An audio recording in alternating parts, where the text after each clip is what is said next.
आज के इस वीडियो में हम इंटरमिटेंट फास्टिंग के रूल्स के बारे में बात करेंगे। आप में से कई लोगों को बहुत सारे डाउट्स हैं। आप लोगों ने मुझे यूट्यूब पर कमेंट किया, इंस्टाग्राम पर कमेंट किया, फेसबुक पर मैसेज करके इंटरमिटेंट फास्टिंग के बहुत सारे क्वेश्चंस पूछे हैं, जिससे मैंने पूरा कंबाइन किया है और उसके जवाब मैं यहाँ पर दूंगी। ये मैंने क्वेश्चंस जो पिक किए हैं बहुत कॉमनली आस्क्ड क्वेश्चंस हैं, जो लोगों को डाउट होता है कि ये खाना चाहिए या नहीं, ये कर सकते हैं या नहीं। So we will talk about all that in this video.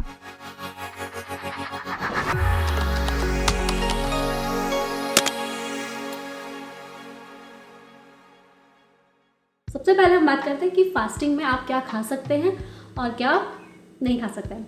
आप पानी पी सकते हैं, जितना मर्जी चाहिए आप उतना पानी पी सकते हैं। आप चाय या कॉफ़ी भी पी सकते हैं। चाय और कॉफ़ी में शुगर मत डालिए, शुगर नहीं डाल सकते हैं, और गुड़ भी नहीं डाल सकते हैं। बहुत लोगों को ऐसे क्वेश्चंस होते हैं कि शुगर नहीं डाल सकते हैं तो गुड़ डाल के पी सकते हैं क्या। सो नहीं, गुड़ भी शुगर ही है। आप गुड़ नहीं डाल सकते हो, मिश्री नहीं डाल सकते हो। आपको चाहिए तो आप स्वीटनर डाल सकते हो, जैसे कि स्टीविया यूज़ कर सकते हो। एंड हो सके तो स्वीटनर भी अवॉइड ही कीजिए, सिर्फ चाय पत्ती और पानी या फिर सिर्फ कॉफ़ी और पानी, दैट्स इट। मिल्क भी आपको नहीं डालना है क्योंकि मिल्क में भी शुगर होता है। सो मिल्क भी आपको अलाउड नहीं है। लेकिन स्टार्ट में जब हम नया नया शुरू करते हैं तभी एक साथ सब कुछ बंद करते हैं तो कंटिन्यू करना मुश्किल होता है। तो आप स्वीटनर यूज़ कर सकते हैं और दूध के बजाय आप क्रीम यूज़ कर सकते हैं। स्टार्टिंग में आप कुछ भी स्वीटनर और क्रीम यूज़ कीजिए, उसके बाद में धीरे धीरे हो सके तो उसको भी बंद कर दीजिए। और ये 3 चीज़ें आप खा सकते हैं। और कुछ लोग बुलेट कॉफ़ी बनाना पसंद करते हैं, जैसे उसमें उन लोग MCT ऑयल यूज़ करते हैं या फिर बटर यूज़ करते हैं। तो अगर आपको चाहिए तो आप बुलेट कॉफ़ी पी सकते हो, लेकिन बुलेट कॉफ़ी आप बार बार मत पीजिए, वरना फास्टिंग का कोई मतलब नहीं रहेगा। आप मॉर्निंग में उठ के बुलेट कॉफ़ी पी सकते हो, तो आप थोड़ा लॉन्गर टाइम फास्ट कर पाओगे, क्योंकि फ़ैट की वजह से जो आप MCT ऑयल या बटर डालते हो एज फैट, उसके वजह से आपको जल्दी भूख नहीं लगेगी। आपको पूरा दिन ऐसे फुल फील होगा एंड आप फास्टिंग लंबे टाइम तक कर पाओगे अगर आप बुलेट कॉफ़ी मॉर्निंग में पीते हो तो। Second most common asked question है कि आप वाइटामिन्स या सप्लीमेंट्स ले सकते हो क्या। So yes, you can take supplements when you are fasting. बहुत लोग नहीं लेना पसंद करते हैं क्योंकि उन्हें अपना बिल्कुल कोई भी कैलोरीज नहीं लेना होता है, लेकिन दीज आर नेग्लिजिबल। आप ले सकते हो वाइटामिन्स, सप्लीमेंट्स। और अगर आपको स्टार्टिंग में फ्यू डेज अगर आपको वीकनेस फील होता है तो आप पानी लीजिए और उसमें थोड़ा सॉल्ट डाल के मिक्स करके आप वो पीजिए, तो आपको वीकनेस फील नहीं होगा। तो या you can take vitamins and supplements when you are fasting. लेकिन हाँ, कुछ वाइटामिन गमी बेयर्स में आते हैं जो एकदम, उसमें वाइटामिन कम शुगर ज़्यादा होता है, तो वो मत लीजिए। नॉर्मल वाइटामिन के टैबलेट्स लीजिए, वही काफ़ी होगा। आपको गमी बेयर्स लेने की कोई ज़रूरत नहीं है, उससे आप फास्टिंग में से निकल जाओगे। Third most commonly asked question है कि प्रोटीन पाउडर्स ले सकते हैं कि नहीं। प्रोटीन पाउडर को फास्टिंग के टाइम पर मत लीजिए, क्योंकि प्रोटीन आपके उसमें प्रोटीन तो होता ही है।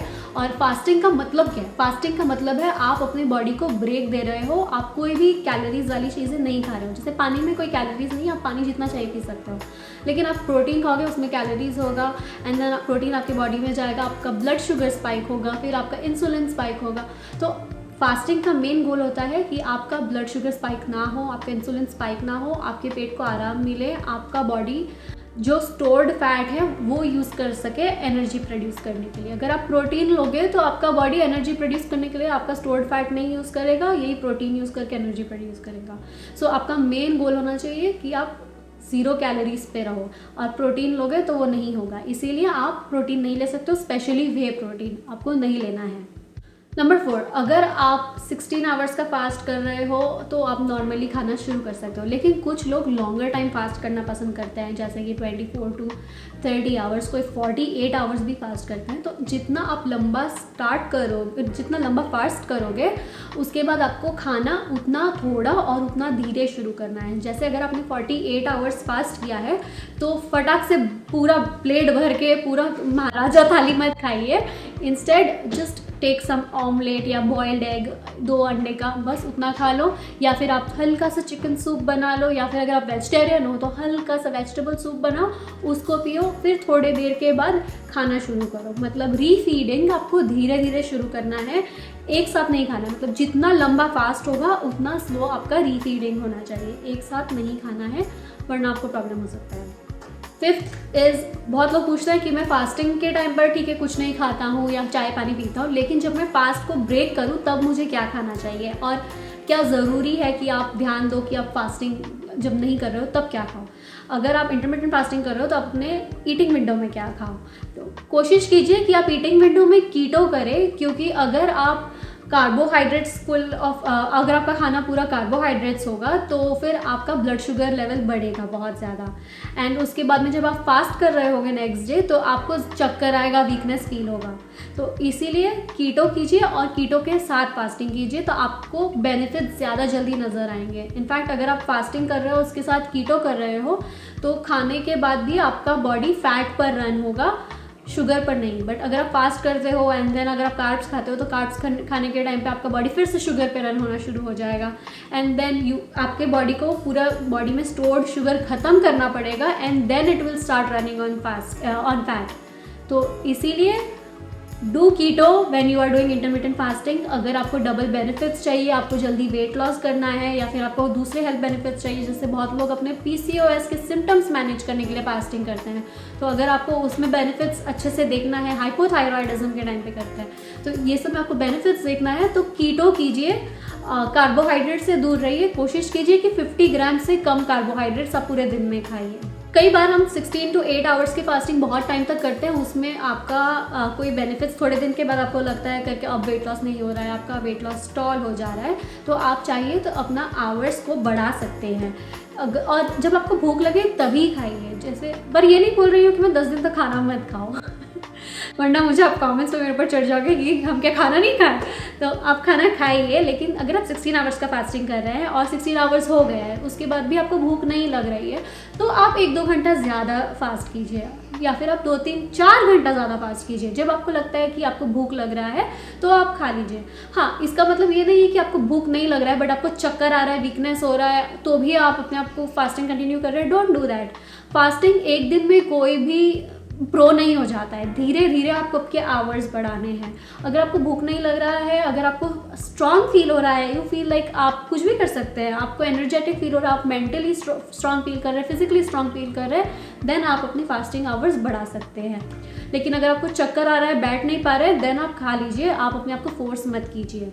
एंड वन मोर थिंग, खा लीजिए मतलब ऐसा खाना खाइए जो कीटो हो, ताकि आपका ब्लड शुगर उतना ज़्यादा स्पाइक ना हो एक बार में, वरना फिर आप उसी गेम में रहोगे कि कार्बोहाइड्रेट्स खाया, शुगर स्पाइक हुआ, थोड़ा फास्टिंग किया, शुगर नीचे गया, फिर जब आप फास्टिंग करोगे आपका ब्लड शुगर बहुत ज़्यादा लो हो जाएगा और आपको चक्कर आएगा। इसीलिए कीटो कीजिए तो आपको फास्टिंग के टाइम पे चक्कर नहीं आएगा। कीटो क्या होता है, कीटो कैसे करना है, उसके ऊपर मेरा पूरा डिटेल्ड वीडियो है, वो आप मेरे प्लेलिस्ट में भी देख सकते हैं, या फिर मैं डिस्क्रिप्शन में कीटो और इंटरमिटेंट फास्टिंग में क्या रूल, बाकी इंटरमिटेंट फास्टिंग कैसे करते हैं वो सब मैं लिंक नीचे डाल दूंगी। आप इंटरमिटेंट फास्टिंग का स्पेसिफिक वीडियो देख सकते हैं और कीटो का भी स्पेसिफिक वीडियो देख सकते हैं। इसमें हम सिर्फ यही बात करेंगे कि क्या करना है और क्या नहीं करना है। फास्टिंग के बहुत सारे बेनिफिट्स हैं, लेकिन अगर आप 16 to 8 आवर्स फास्टिंग करते हो तो उसमें आपका वेट लॉस होगा और आपकी बॉडी को थोड़ा ब्रेक मिलेगा।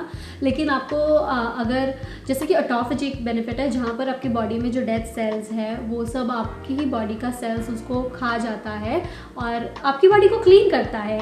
अगर आप फास्टिंग करोगे तो आपके बॉडी में जो डेड सेल्स है, डैमेज सेल्स है, वो सब क्लीन होगा। लेकिन ये सब बेनिफिट्स आपको 16 आवर्स फास्टिंग करने से नहीं आएगा, वो प्रोलॉन्ग फास्टिंग करने से आएगा। और प्रोलॉन्ग फास्टिंग पहले दिन ही शुरू नहीं करना है, धीरे धीरे आपको आवर्स बढ़ाने हैं। एंड हमारे कंट्री में हम बहुत फास्टिंग करते हैं, बहुत सारे सेलिब्रेशन के टाइम पर फास्टिंग करते हैं। फास्टिंग की शुरुआत ही इसीलिए हुई थी ताकि आप अपने बॉडी को ब्रेक दे सके, आप अपने बॉडी को और अपनी हेल्थ का ख्याल रख सके। लेकिन हमारा फास्टिंग वैसे नहीं होता है, हम साबूदाने की खिचड़ी खाते हैं, हम फ्रूट्स खाते हैं, कितनी सारी चीज़ें खा लेते हैं। तो फास्टिंग का कोई बेनिफिट नहीं आता है, हम सिर्फ नाम के लिए फास्टिंग करते हैं और वैसे फास्टिंग का कोई मतलब नहीं है। तो अगर आपको फास्टिंग करना है, कोई फेस्टिवल के टाइम पे अगर आपको फास्टिंग करना है तो ईमानदारी से कीजिए। सिर्फ अगर आप खाते रहोगे तो फास्टिंग का कोई बेनिफिट नहीं रहेगा, कोई मतलब नहीं रहेगा। आई होप मैंने आपके इंटरमिटेंट फास्टिंग रिलेटेड सारे क्वेश्चंस का जवाब दे दिया है। अगर आपको और भी कोई क्वेश्चंस हो इंटरमिटेंट फास्टिंग रिलेटेड, कीटो रिलेटेड या कोई और टॉपिक रिलेटेड, आप मुझे कमेंट सेक्शन में पूछिए, मैं आपको उसका जवाब ज़रूर दूंगी। और अगर आपका क्वेश्चन बहुत अच्छा हुआ तो आपके क्वेश्चन पर पूरा वीडियो भी बना दूंगी। And till then take care, bye. And one more thing, don't forget to subscribe if you have not subscribed to my channel yet, क्योंकि आपको ऐसे बहुत सारे इन्फॉर्मेशन कहीं नहीं मिलने वाला।